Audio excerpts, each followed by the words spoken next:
Assalamualaikum warahmatullahi wabarakatuh. Yuk belajar PKN bersama Ibu Desi Afianti Rahmi SPD. Belajar PKN, bela negara. Dalam kesempatan ini, Ibu akan membahas tentang sistem peradilan di Indonesia.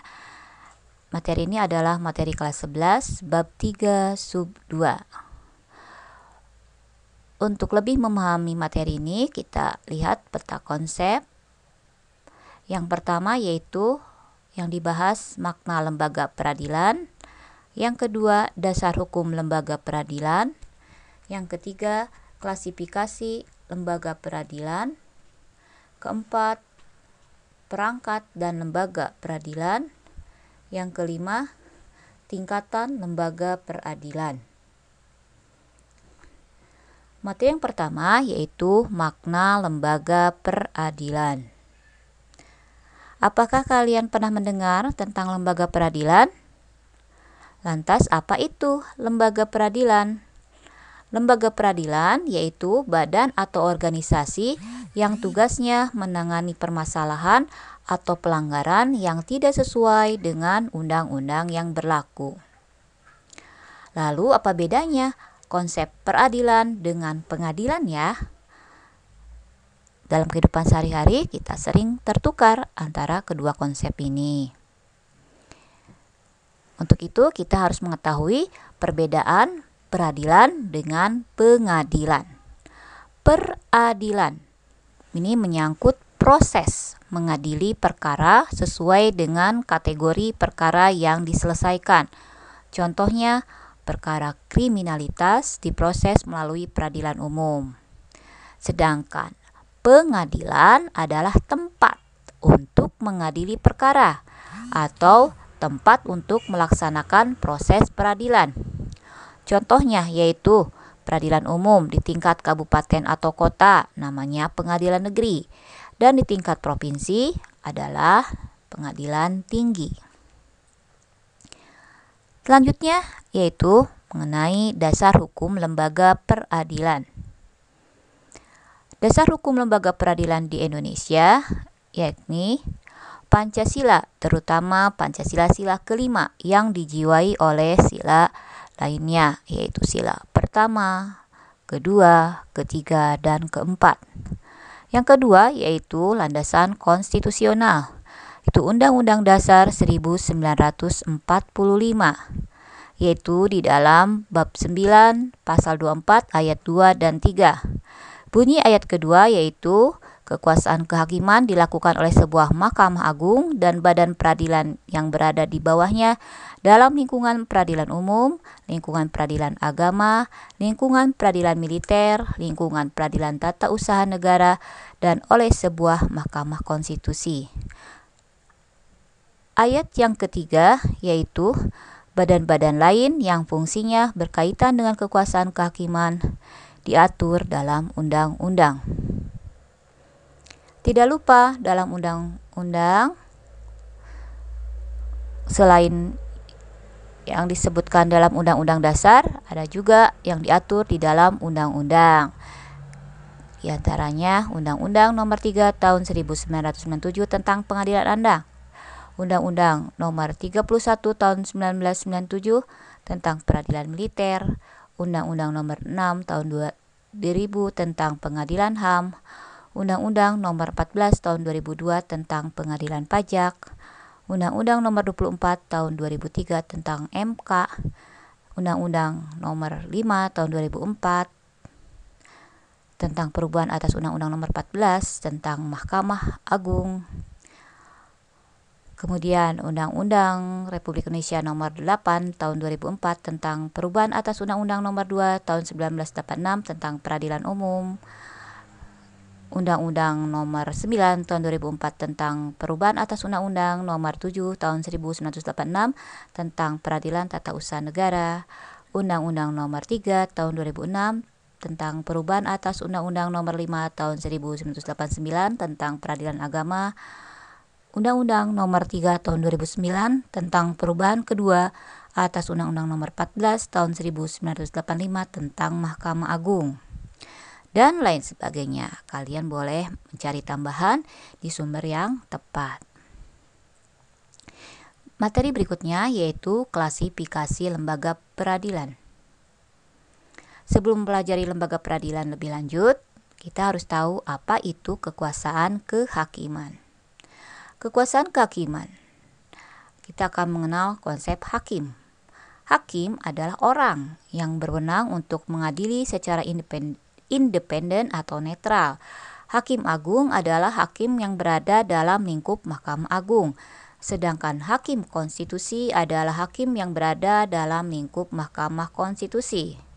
Sedangkan kekuasaan kehakiman sendiri adalah perangkat yang berwenang untuk mengadili kasus pelanggaran hukum secara independen atau netral.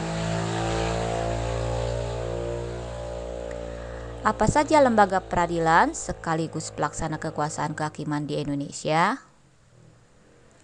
Pelaksanaan kekuasaan kehakiman diatur di dalam Undang-Undang Republik Indonesia Nomor 48 Tahun 2009 tentang kekuasaan kehakiman, yaitu ada Mahkamah Agung, ada Mahkamah Konstitusi. Mahkamah Agung itu mengadili pada tingkat akhir atau kasasi, kasus pidana, kasus perdata, dan kasus tata usaha negara. Juga Mahkamah Agung menguji peraturan di bawah undang-undang, yaitu peraturan pemerintah, peraturan presiden, peraturan daerah terhadap undang-undang. Berikutnya, Mahkamah Konstitusi. Mahkamah Konstitusi mengadili pada tingkat pertama dan akhir atau kasasi mengenai sengketa pemilihan umum. Juga Mahkamah Konstitusi menguji undang-undang terhadap Undang-Undang Dasar Negara Republik Indonesia tahun 1945. Mari kita bahas MA atau Mahkamah Agung. Mahkamah Agung merupakan pengadilan kasasi yang bertugas membina keseragaman dalam penerapan hukum melalui putusan kasasi dan peninjauan kembali, menjaga agar semua hukum dan undang-undang di seluruh wilayah Republik Indonesia diterapkan secara adil, tepat, dan benar. Kemudian kita akan membahas juga mengenai wewenang Mahkamah Agung. Wewenang Mahkamah Agung yaitu memutuskan kasasi, menguji peraturan di bawah undang-undang terhadap undang-undang.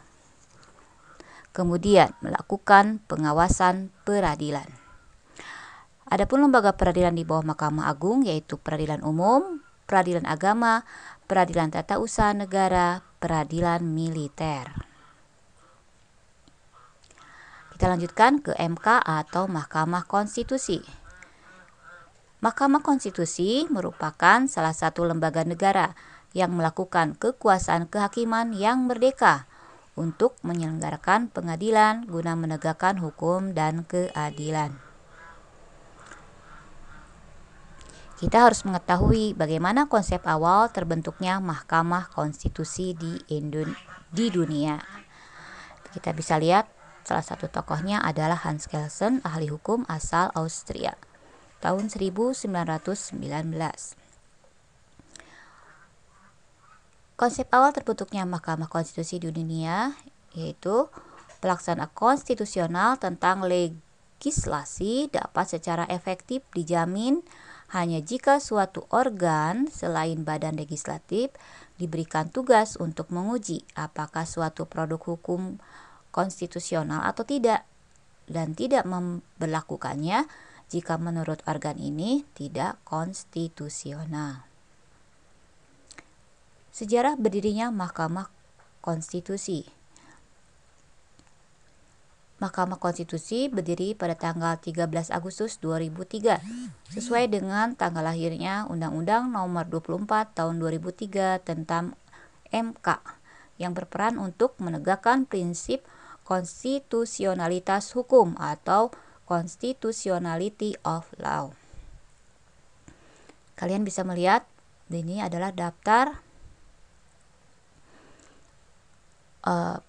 orang yang pernah menjabat sebagai ketua MK di Indonesia.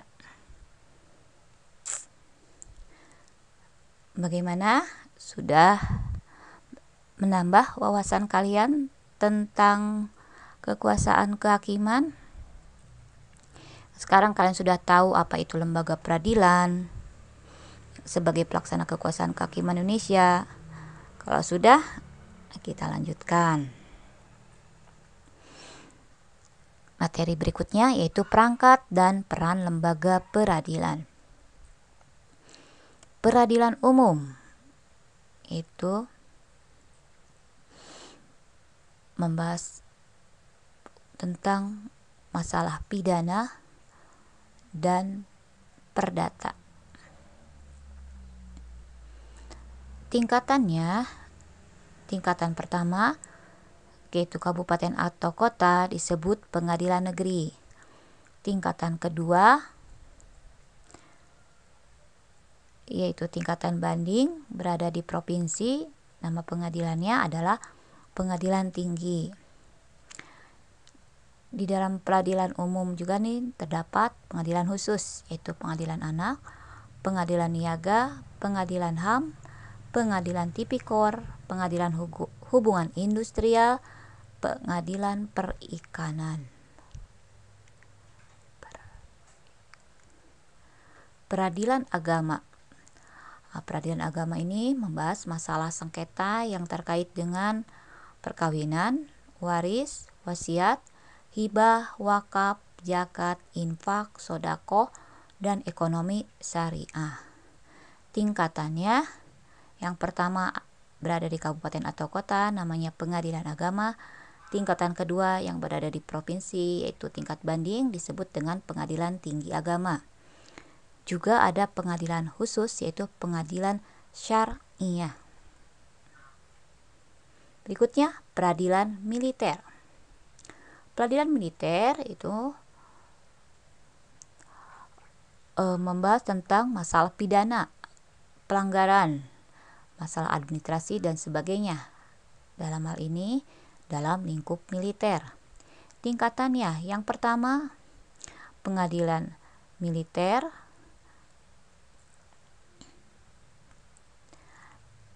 yang kedua yaitu tingkat banding yaitu pengadilan militer tinggi dan peradilan militer utama. Pada pengadilan militer utama itu hanya membahas kasus dari pengadilan militer tinggi, dan juga ada tentang pengadilan militer pertempuran. Berikutnya tentang peradilan tata usaha negara. Peradilan tata usaha negara itu membahas tentang sengketa tata usaha negara seperti masalah jabatan atau perizinan. Tingkatannya, tingkatan pertama yaitu di kabupaten atau kota disebut pengadilan tata usaha negara. Tingkatan kedua disebut tingkatan banding, ada di provinsi, disebut pengadilan tinggi tata usaha negara. Dan ada juga pengadilan khususnya yaitu pengadilan pajak. Setelah kalian membahas mengenai beberapa pengadilan, jangan lupa tentang Mahkamah Konstitusi.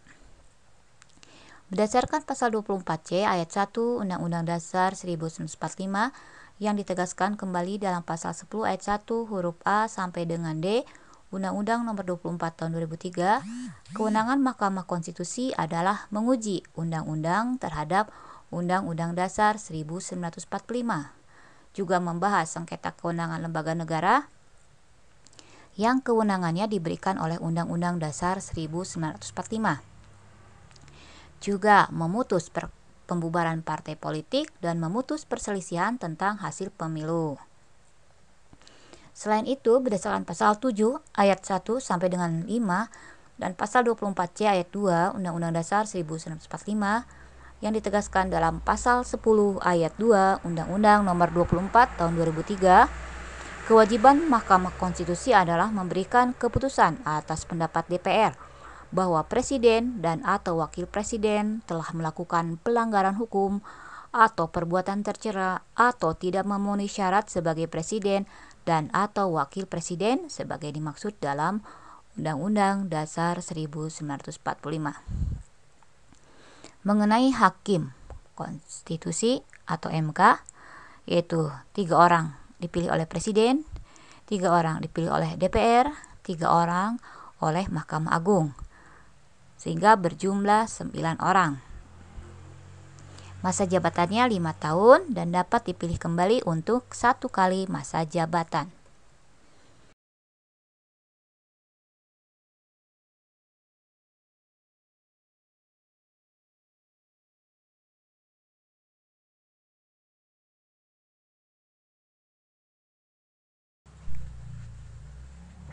Materi selanjutnya yaitu tingkatan lembaga peradilan. Tadi kita sudah banyak membahas materi, yaitu mengenai pengadilan negeri atau pengadilan pada tingkat pertama. Kemudian pengadilan tinggi atau pengadilan pada tingkat kedua, dan kasasi oleh Mahkamah Agung. Masih bingung? Yuk kita lanjutkan. Kalian harus tahu dulu kalau lembaga peradilan yang tersebar di seluruh Indonesia ternyata memiliki tingkatan tersendiri alias tidak selalu sejajar. Sistemnya dibuat bertingkat atau hierarki untuk mempermudah sistem dan proses birokrasi peradilan. Unik kan? Kita lanjutkan. Pengadilan negeri atau tingkat pertama. Pengadilan tingkat pertama dibentuk berdasarkan keputusan Presiden. Pengadilan tingkat pertama mempunyai kekuasaan hukum yang meliputi satu wilayah, kabupaten, atau kota. Fungsi dari pengadilan tingkat pertama adalah memeriksa tentang sah atau tidaknya penangkapan atau penahanan yang diajukan oleh tersangka, keluarga, atau kuasanya kepada ketua pengadilan dengan menyebutkan alasan-alasannya. Wewenang pengadilan tingkat pertama adalah memeriksa dan memutuskan sesuai dengan ketentuan yang diatur dalam undang-undang, khususnya tentang 2 hal berikut. Yang pertama, sah atau tidaknya penangkapan, penahanan, penghentian penyidikan atau penghentian tuntutan. Yang kedua, ganti kerugian dan atau rehabilitasi bagi seseorang yang perkaranya dihentikan kepada tingkat penyidikan atau tuntutan. Berikutnya tentang pengadilan tinggi atau tingkat kedua. Pengadilan tingkat kedua disebut juga pengadilan tinggi yang dibentuk dengan undang-undang. Daerah hukum pengadilan tinggi pada dasarnya meliputi 1 provinsi. Pengadilan tingkat kedua berfungsi sebagai berikut. Yang pertama, menjadi pimpinan bagi pengadilan-pengadilan negeri di dalam daerah hukumnya. Yang kedua, melakukan pengawasan terhadap jalannya peradilan di dalam daerah hukumnya dan menjaga supaya peradilan itu diselesaikan dengan seksama dan wajar. Yang ketiga, mengawasi dan meneliti perbuatan para hakim pengadilan negeri di daerah hukumnya. Yang keempat, untuk kepentingan negara dan keadilan, pengadilan tinggi dapat memberi peringatan, teguran, dan petunjuk yang dipandang perlu kepada pengadilan negeri dalam daerah hukumnya. Adapun wewenang pengadilan tingkat kedua adalah sebagai berikut. Yang pertama, mengadili perkara yang diputus oleh pengadilan negeri dalam daerah hukumnya yang dimintakan banding. Yang kedua, berwenang untuk memerintahkan pengiriman berkas-berkas perkara dan surat-surat untuk diteliti dan memberi penilaian tentang kecakapan dan kerajinan hakim. Kasasi oleh MA atau Mahkamah Agung.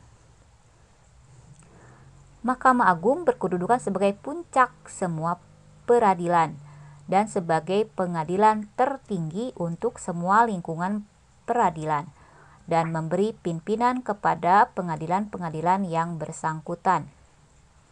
Dalam hal kasasi, yang menjadi wewenang MA adalah membatalkan atau menyatakan tidak sah putusan hakim pengadilan tinggi karena putusan itu salah atau tidak sesuai dengan undang-undang.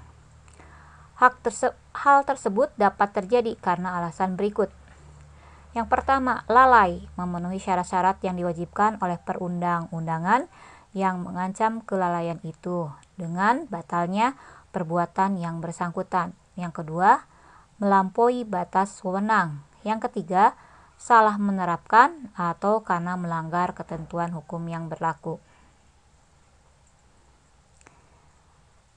Begitulah materi yang bisa Ibu sampaikan pada kesempatan ini. Silakan dipelajari lebih lanjut. Terima kasih. Nantikan materi seru selanjutnya. Wassalamualaikum warahmatullahi wabarakatuh.